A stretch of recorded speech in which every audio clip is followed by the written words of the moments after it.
আমার সমস্ত প্রসেসিংগুলো আমি নিজে নিজে করছিলাম। আজকের এই দিনটা অনেক স্মরণীয় একটা দিন। আসসালামু আলাইকুম এভরিওয়ান, আমি আছি আপনাদের সাথে। সো আমি গত বছর 2024 সালের এপ্রিলের 8 তারিখে আজকের এই দিনে আসছিলাম জার্মানিতে পড়াশোনা করার উদ্দেশ্য।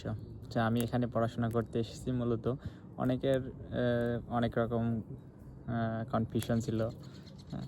অনেকে জানে না যে আমি কী জন্য আসছি, কীভাবে আসছি, কোথা থেকে আসছি। সো আজকে সমস্ত কনফিউশনগুলো আপনাদের সাথে ক্লিয়ার করি। আমি বাংলাদেশ থেকে ব্যাচেলর কমপ্লিট করার পরে আমি চিন্তা করতাম, আগে থেকে প্ল্যান করতাম যে আমি হায়ার স্টাডির জন্য বাইরে যাব, এবং সেই চিন্তাধারা থেকে আমি আমার প্রিপারেশন নিতাম। প্রয়োজনীয় ডকুমেন্টসগুলো গোছানো, তারপরে যাইতে হলে কী কী রিকোয়ারমেন্ট আমাকে ফুলফিল করতে হবে, শর্তগুলো পূরণ করতে হবে।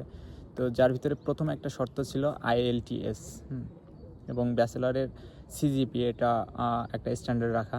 তো যেটা আমি রাখতে পারছিলাম। আমি বাংলাদেশ থেকে বিএসসি ইঞ্জিনিয়ারিং কমপ্লিট করছিলাম ইলেকট্রিক্যাল অ্যান্ড ইলেকট্রনিক্স ইঞ্জিনিয়ারিংয়ের উপরে। তারপরে ইন্ডিয়াতে গেছিলাম মাস্টার্স অফ টেকনোলজি, এটা ইলেকট্রিক্যাল ইঞ্জিনিয়ারিংয়ের উপরে ছিল। এবং জার্মানিতে আসছি masters of engineering electrical and microsystem ইঞ্জিনিয়ারিংয়ের জন্য। অনেকে হয়তো চিন্তা ভাবনা করে যে কীভাবে গেছে, কোথা থেকে গেছে, কোন এজেন্সির মাধ্যম দিয়ে। শুধু তাদের জন্য আর কি ইনফরমেশনটা শেয়ার করলাম।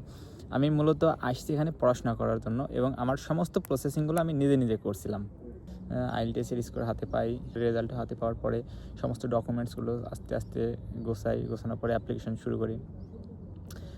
শুরু করার পরে বেশ কয়েকটা ইউনিভার্সিটিতে অ্যাপ্লাই করলাম, চান্স পেলাম, ভর্তি হলাম। তারপরে শুরু হলো আসল জার্নিটা। এত কিছু করার পরে, এত দিনের কষ্ট করার পরেও ভর্তি হয়ে আমি যাইতে পারছি না জার্মানিতে যারা আসতে চান বা যারা জানেন ইনফরমেশন, এটা অবশ্যই আপনাদের জানার কথা যে অ্যাম্বাসিতে ডেট পাওয়া নিয়ে বাংলাদেশ থেকে এখন গতদিন একটা ভিসা অফিসারের যে তথ্য দেখলাম, ওইটাতে 80,000 অ্যাপ্লিকেন্ট, তাদের ক্যাপাসিটি আছে বছরে 2,000। তো যদি এখন যারা অ্যাপয়েন্টমেন্ট নেবে তাদের মিনিমাম 40 বছর অপেক্ষা করতে হবে জার্মানির জন্য।